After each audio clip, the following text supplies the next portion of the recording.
Isang ang napakalawak at nakabibighaning garden ang sumalubong sa amin sa Sifria.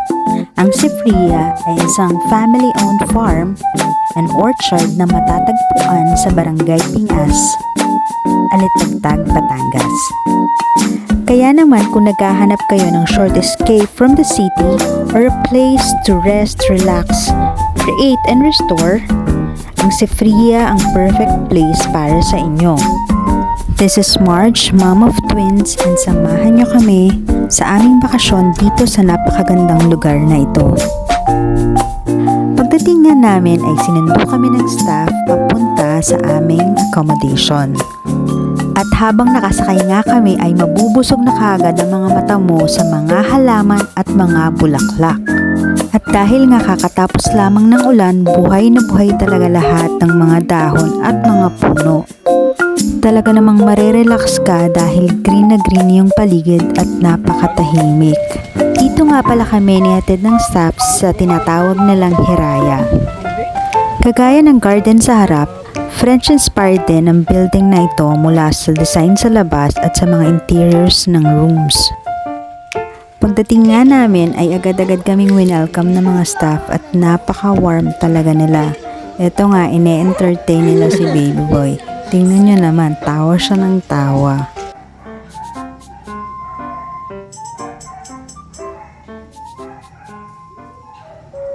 Ngayon naman ay ipapakita ko sa inyo yung loob ng room kung saan kami nagstay.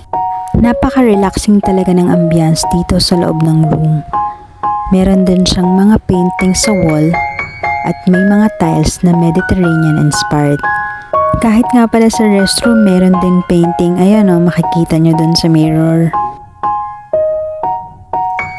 By the way, ito nga pala ang first namin na vacation kasama ang twins. And nakalimutan ko palang sabihin sa inyo na pet-friendly din nga pala ang Sifria. Kaya kung meron din kayong fur babies, pwede nyo silang isama dito with a minimal fee. I-celebrate nga din namin ang 4th month birthday ng twins, kaya kami nandito.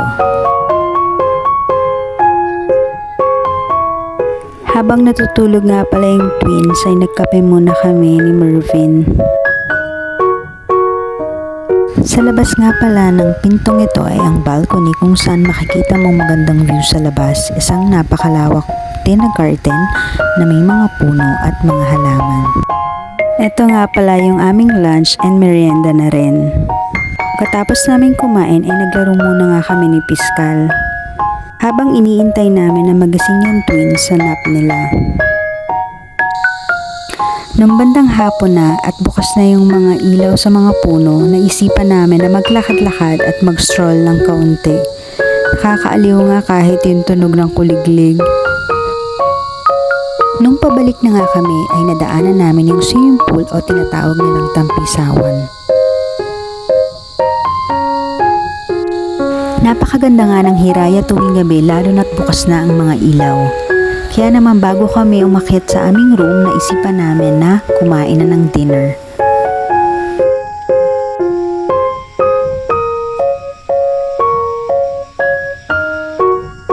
Sisig at lechon kawali nga pala ang napili namin na kainin.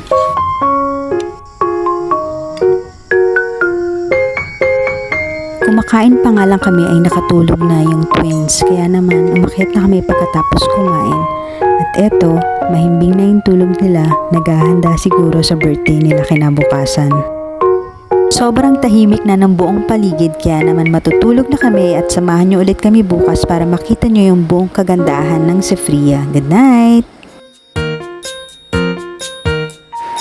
Good morning everyone! Second day na ng aming bakasyon dito sa Sifria.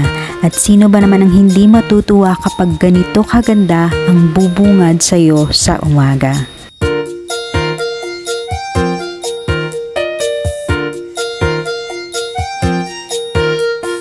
Nag-almusal na nga kami para masimulan na ang aming araw.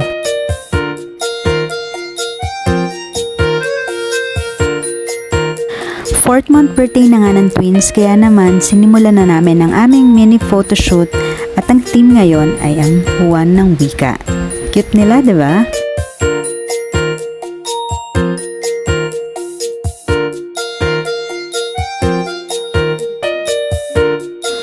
Eto na guys, sisimulan na natin ang ating tour ng buong Sifria at sana mag-enjoy kayo sa mapapanood ninyo.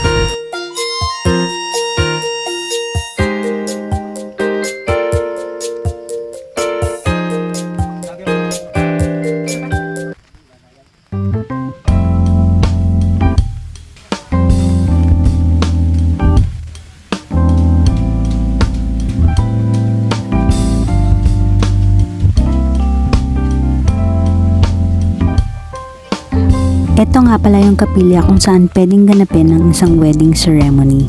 At pwede ka rin magdasal syempre dito ng tahimik. Sabi ko nga sa inyo, kahit saan ka tumingin dito, punong-puno ng mga halaman at bulaklak na kung saan yung iba ay dito ko lamang nakita. Nagsimula nga palang mag-open sa public itong Sifria nitong 2022 lamang at simula nun ay nakilala siya as venue for photoshoot ng mga prenup for wedding, for birthdays, at pwede din gawin yung place as mismong reception for mga iba't ibang events. Napakaganda naman talaga at very Instagrammable ng place sa dami ng bulaklak at ang ganda-ganda ng venue and halls.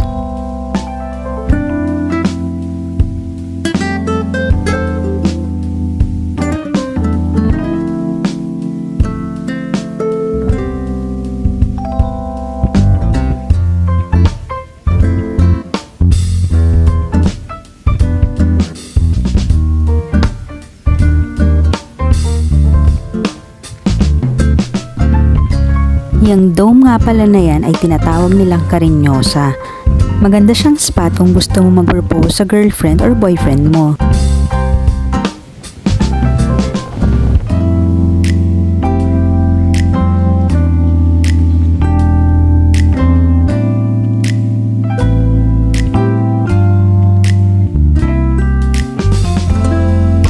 Finally, ito na nga ang napakagandang building na tinatawag nilang Tipanan. Dito nga pwedeng ganapin ang reception ng inyong wedding, birthdays, debut, or whatever events na dito nyo gustong i-celebrate. Pag tumaas nga pala kayo dito, makikita nyo naman yung top view ng garden sa harap at napakalawak na garden sa likod. Napakaganda talaga ng tanawin mula kung saan ako nakatayo. Kaya naman sure ako na babalik talaga kami dito. So paano guys, hanggang dito na lang yung vlog namin. Sana nag-enjoy kayo sa nakita nyo. And sana bumisita din kayo dito sa Sifria. Thank you for watching. Like, follow, and share. See you sa next vlog. Bye!